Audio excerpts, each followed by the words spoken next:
শেখ মেহেদী থেকে শুরু করে শামীম পাটোয়ারি, লিটন যাকেই বোলিংয়ে আনলেন তিনি তুললেন উইকেট।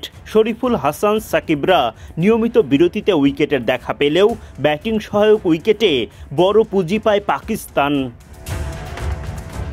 বুধবার সিরিজের প্রথম টি-20তে বাংলাদেশ মুখোমুখি হয় পাকিস্তানের। টস জিতে আগে ব্যাটিংয়ের সিদ্ধান্ত নেন পাকিস্তান অধিনায়ক সালমান আলী আগা। বোলিংয়ে নেমে অবশ্য দুর্দান্ত শুরু পায় বাংলাদেশ। লিটন দাস প্রথম ওভারেই পাকিস্তানিদের সামনে দেন স্পিন অ্যাটাক। শেখ মেহেদীর শিকার সাইম আইয়ুবের উইকেট। মেহেদীর হাতেই ক্যাচ দিয়ে বিদায় নেন এই ওপেনার। গোল্ডেন ডাকের শিকার হন তিনি। পরের ওভারে বোলিংয়ে এসেই শরীফুল ইসলামের বাজিমাত। এলবিডব্লিউর ফাঁদে ফেলেন ফকর জামানকে। জোরালো আবেদনে আদায় করেন আম্পায়ারের সম্মতি। টাইগার শিবিরে উল্লাস শুরু। এই ওপেনার 4 বলে মাত্র 1 রান করে ফেরেন।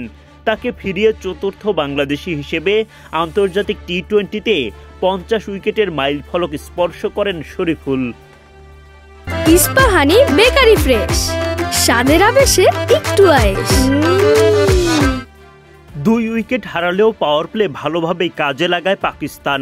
অধিনায়ক সালমান ও মোহাম্মদ হারিসের ব্যাটে ভর করে 6 ওভারে তারা তোলে 52 রান। সপ্তম ওভারে এসে তানজিম সাকিবের আঘাত। সাকিবকে উড়িয়ে মারতে গিয়ে হারিস ধরা পড়েন তামিমের হাতে।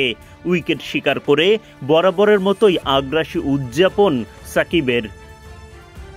দুর্দান্ত ব্যাটিংয়ে 50 তুলে নেন সালমান। তাকে ফেরান হাসান মাহমুদ। হাসানের ফুলটসে তানজিদ তামিমের দারুণ একটা ক্যাচ। 34 বলে 56 রান করে বিদায় নেন পাকিস্তান অধিনায়ক। 22 বলে 44 রানের ঝড়ো ইনিংস খেলা হাসান নওয়াজের উইকেট তুলে দলের উপর চাপ কমান রিশাদ হোসেন। লিটন দাসের স্টাম্পিংয়ে শামীম পাটোয়ারি তোলেন খুশদিল শাহর উইকেট। ফিনিশিংয়ে শাদাব খান, ফাহিম আশরাফরা লড়াই চালিয়ে যান। সব মিলিয়ে বড় পুঁজি পায় পাকিস্তান।